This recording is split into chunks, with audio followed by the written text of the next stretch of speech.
Hey everybody. Okay, so I got the engine out completely last weekend. So now I'm going to be able to start disassembling the new engine to put some new parts on there, and taking the cats, the manifolds basically off of the old engine and trying to decat those manifolds and see if I can make that happen. So that should be pretty exciting. Yeah, but today I got some parts in, so let's take a look at what we got. First thing we got, thank you Steve from Aston 1936 for finding these air filters. This is the replacement air filters that were significantly less than the ones from Aston Martin Direct. So I'm excited about that. Obviously you guys saw the last ones, they were a disaster. So yeah, I'm looking forward to getting those ones in.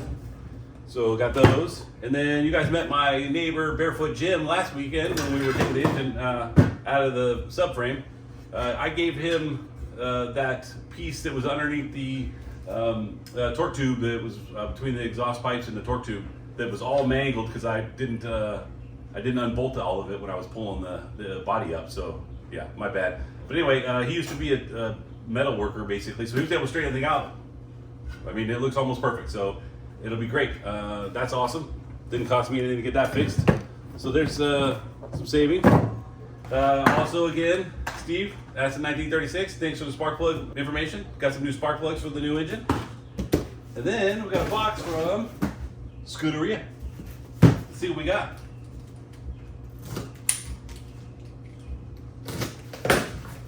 All right.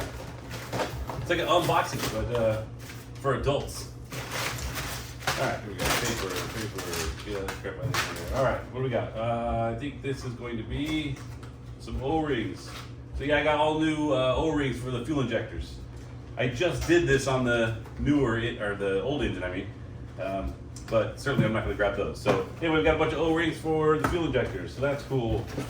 This was the biggest expense that I got in this whole box, $350 for new intake manifold gaskets. And again, I recently just did that on the old engine, but I mean, you just can't reuse them. You can't go that far, get this much into the engine and then reuse gaskets. That's, as much as they're like metal, but they have this the rubber part around there, it's going to get smashed one way.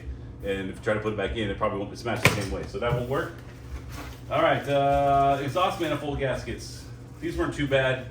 I mean, I guess they were $40 a piece, and there's 4 of them. They're each for 3. You know, the bank of 3, so 6 per side, so 4 total.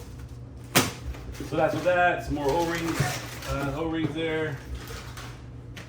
This must be more gaskets. I think those other gaskets must have fallen out of here for the exhaust gaskets. Yep. So yeah, the other set of gaskets. So yeah, that's and then some more O-rings for the fuel injectors. So there you go. That's like $800 from Scuderia. But thank you, Scuderia. I just ordered this stuff a couple of days ago and it's already here. Appreciate Ritesh over there. Hooked me up. Got that stuff over here real quick. Thank you very much. So let's see if we can get some of these parts off of this engine. So the next thing I want to do is I want to get these exhaust headers off because I'm going to go in and try to decat these things. So I got to get all this off. I'm going to get these O2 sensors out. You can watch the video from Aston 1936 and he shows you how to get these off of the manifold while it's in the car. But it's a lot easier if you just take the engine out of the car.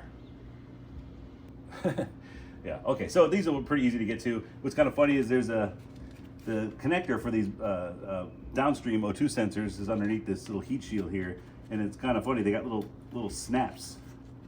It's like one of my cowboy shirts. So there you go. And now we can get these things unplugged. There we go.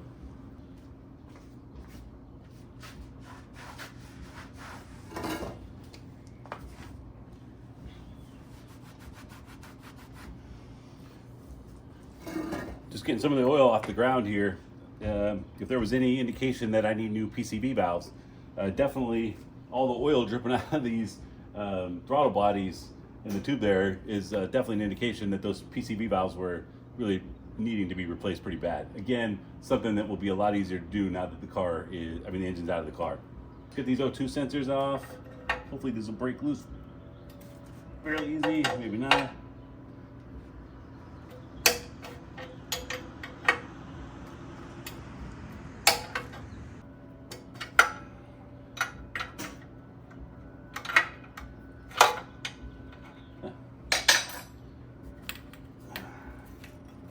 That went surprisingly smooth.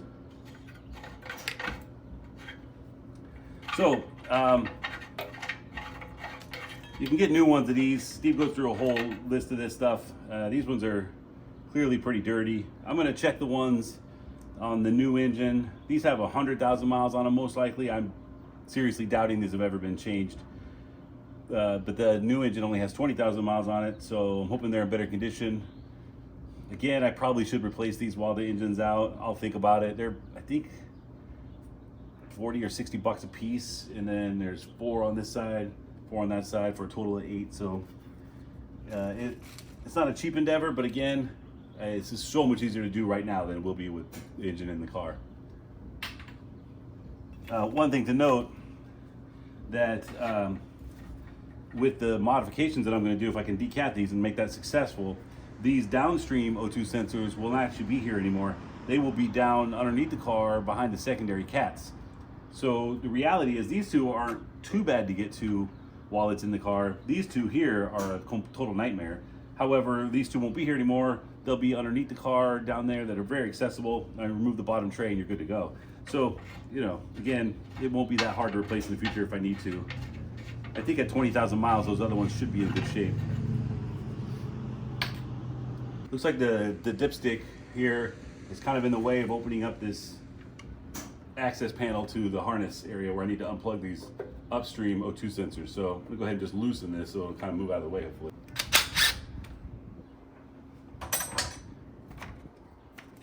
All right, so now I can get access in here.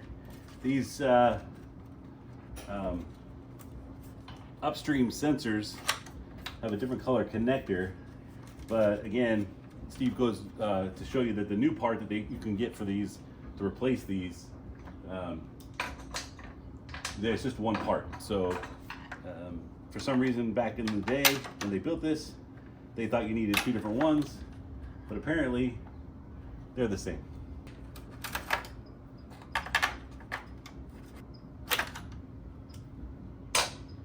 Let me show you something. All right, so you can see here on these upstream sensors, here's the plugs, and then they go around this the PCV hose or line or whatever that goes back up to the throttle body here.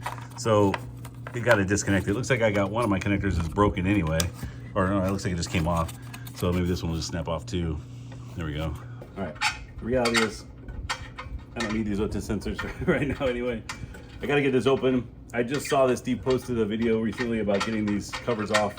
So I will go watch that video. Thank you, Steve. And see how those come off easier. I see that they're clips. Just maybe he's got a little trick to get those off. But anyway, I can just get those off and out of the way. Now I can pull these header shrouds off. I was watching the video from Bamford Rose, and he said that they can get these out while it's in the car, or at least he said they cut them into 3 pieces. So I'm not sure if they get the whole header off or if they just cut it from the cat down and then leave the part that's attached to the block there, then just weld it back on. I'm guessing that's what they do, because getting in here to this area with it on the car, or the engine in the car, seems highly unlikely. So I got the top ones out with the hand wrench. We can get these out a little easier. Oh, missed one.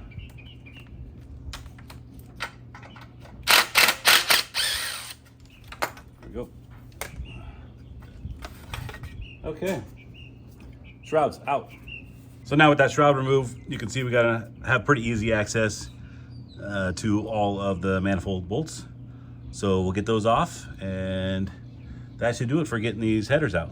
Let's see if the little guy can get these broke loose.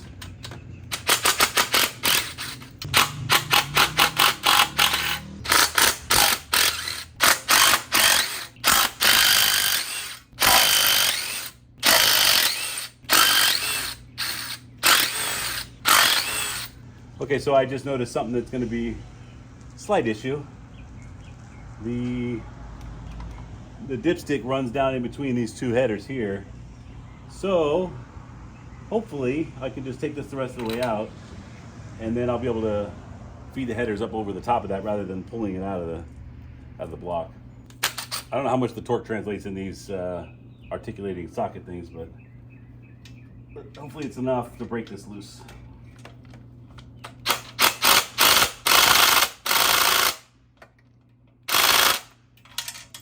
Nope.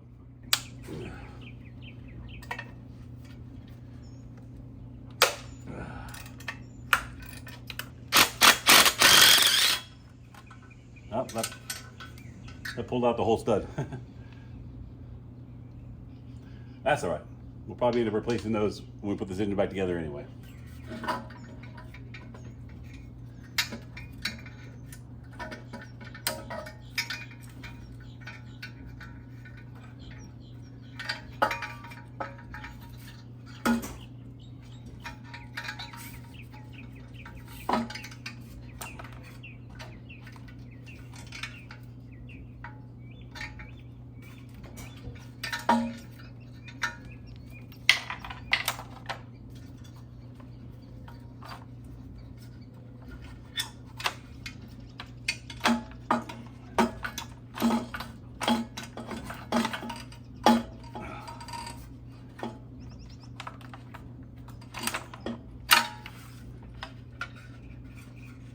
All right, boom, one header down.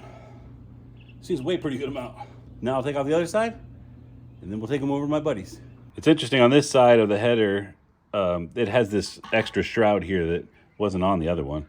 I'm guessing it's to protect the starter and the starter solenoid here from all the heat. Just another little heat barrier from the starter. But the problem is it's giving me a hard time. I can't get really a good grab on that O2 sensor, and I don't want to strip it, even though I'm not going to be probably using this one again. I still don't want to mess it up, so I'm going to take this shroud off, and that way I can get to it easier. All right, well, I was able to get the shroud out of there, and then I was able to break this O2 sensor loose. So now it's the last one to get out.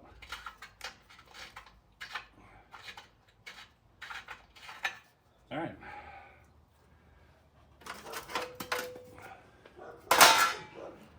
Now we can unbolt the header from the block.